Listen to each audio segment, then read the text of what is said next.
morning from Garrett. We're here with our good friend Tom. Morning. Our food consultant and chef. So we're just going to talk about turkeys and hams there, and just a few tips there, because even we find in the shop here, or even Christmas time, they're very popular during the year. So Tom's just going to go through a few different tips for them. I know we have turkeys now, Tom. Lovely. I'll just show you these ones. These are the ones that we do. These are small ones. We just do these this size during the year. Then at Christmas time we get bigger ones because they're growing for us. You know, we start our farmers that grow them start in August or July growing the. So these are just the fillets, yeah. These are just small fillets that we use, because we find during the year, like, especially after seeing your stroganoff from previous to, we were saying like they are ideal, like, you know. Beautiful size, yeah. And we even find for the kids for cooking, you know, for lunches and that, we used to give them chicken and goose, but we find that these they're just break it up a bit, and this can take any flavour as well. But we just do small turkey fillets, we roll them, and these are our rashers. We just put dry cured or streak, you know. So gorgeous. I'll let you do the cooking pattern. I'll show you the start. Yeah. Okay, it looks lovely. Now turkey traditionally can be quite dry, and that's why you that so you can toast just to keep it nice and moist. But you could also to that just to add another bit of moisture to it. What you do is stick some butter or duck fat. Yeah. Here I have some duck fat. And just rub some duck fat and it keeps it nice and moist. But we'll try some butter today, so just intermittently we'll just stick a few lumps of butter in underneath. Butter makes everything taste good, Tom. Oh, it does, especially the Irish Oh, yeah. creamery butter. You can't beat it. You can't beat it. Beat it. So just nice and soft, and just slip it in under. And that will keep it lovely and moist. Now you have plenty salt really from the gammon there, Yes. from the bacon. So we'll just season it with a little bit of pepper.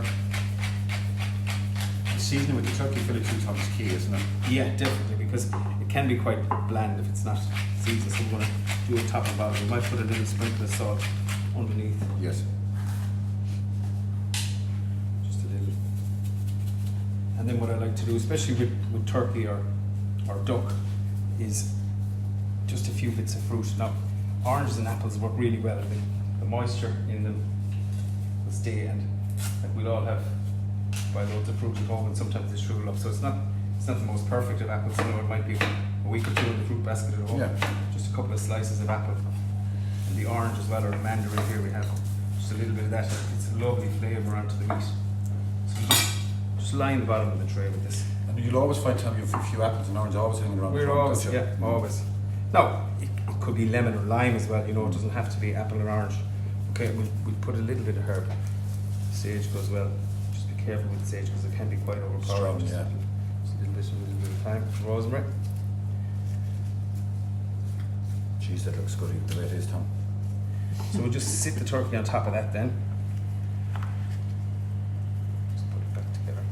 And then the moisture and the flavour from the fruit will come up from the bottom, really flavour the turkey, and then you have the And none of it's overpowering, Tom, either. No, it's not. It's not. And just slip a few of these underneath, just so that. So I find people are a bit afraid of herbs sometimes, aren't they? But it doesn't. No, you can't go wrong. Like some of them are very, very strong, and especially if you're not used to eating herbs. But if you are, you know, I think thyme and rosemary, you really can't go wrong. A little bit of bay leaf.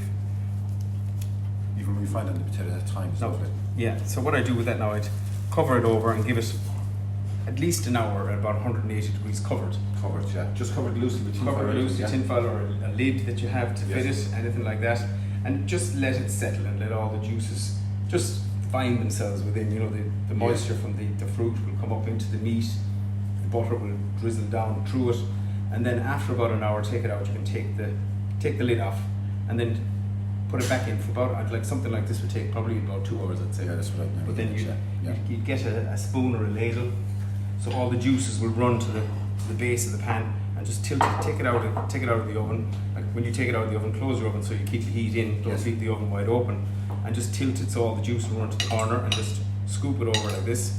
And the moisture then, the juice from the turkey will cool down the meat on the outside, and it will allow the inside to cook slower. You know, so it doesn't get too dry on the outside and you're not cooked in the middle. So you just baste it like this with the butter and your stock. That basis is key to Thomas, to get the flavor, you know. Yeah, it's beautiful. Like you could also throw in a couple of cloves of garlic there, you know, and a couple of onions, and into the oven. Absolutely gorgeous. But even that coming out in an oven tray, you're putting that in the centerpiece. The smells. Isn't it? And then afterwards, for when you're making your gravies, if you had your giblets and your wings, Yes. wing tips and whatnot, roast them off and make a nice stock. But then use the juices from here as well, so you'll have the lovely flavours from the orange and the apple. It'll be absolutely gorgeous. We might do that the next time, Tom. I have a lot of marrow bones, and you know, because we bone all our own turkeys and chicken, and we have a lot of carcasses here. We might just show people, because we'd be giving them to people.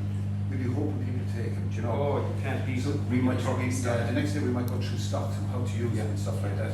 A real Especially turkey because stock. this would be fab. Absolutely gorgeous. And it doesn't have to be too thick, just a nice stew and get you know, something nice with good flavours into it. Absolutely divine. And they can always, and we were saying to people, when you make it, like you can always freeze it down and use it during the year. Like you don't have to, you know. If you have the juices in the gravy, you put it into the ice cube trays Yes. so that you can just pop them out and you have little cubes, and you just add it to, you know, to just a burst of flavour when you're about to kind of add it to your stroganoff or, you know, just a little bit. Because even when we were at home, like our big thing there in November was clear everything out of the fridge. You know, the freezer, because you want all this stuff. Because the Christmas stuff is. Yeah, maybe use it for weeks. Yeah. Beautiful. So we'll pop that in the oven now. Let's Yeah. see.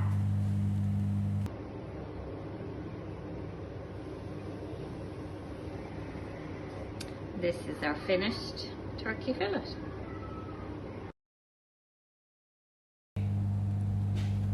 So if you have any bit of end pieces left over or any of the centre cuts left over, cut it into strips and add it to the stroganoff. Oh, lovely. Yeah. The day after, Yeah. serve with mashed potato or rice. Jeez, you've two cracking meals there, one after another. That's Huh? it. Tell you. Just